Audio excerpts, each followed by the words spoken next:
Zviri sei guys for the people. Iwe nhasi chakakala guys, hapana kumira zvakanaka. Like I said kuti nhasi Saturday ndo musi wandikufanira kuti ndibve kunoku. Saka ndikumeka sure kuti zvinhu zvangu zvose ndikusiya zviri muorder, so that kana ndakudzokawo pamwe ndodzoka ndichiziva kuti ndakasira pakati. Saka ndachida kuti mbudzi dzadzakapromiswa vandosiya dzavapo.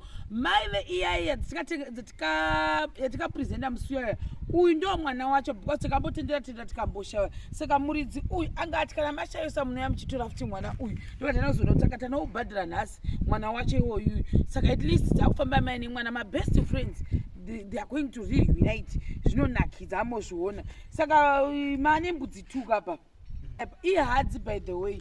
Saka moti kudii nembudzi iyi? Aiwa tinotenda chaizvo nekuti mbudzi yawanikwa manje imwe yacho. Saka zvaizvo zvanzi ngemwana wayo.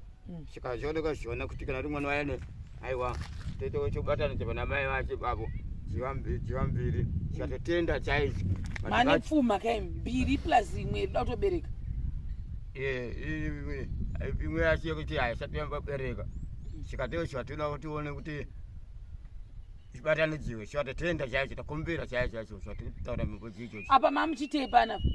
Wapa tata ndozvodira mvura pamusoro paya. Ndo mamuchidira? Saka ndizvozvo guys. Apa kakaclip kedu katopera apa. Tambomhanya timboona kuti tingakusiya takwasambowana mumazenge mangani. Takumbomhanya kumashops.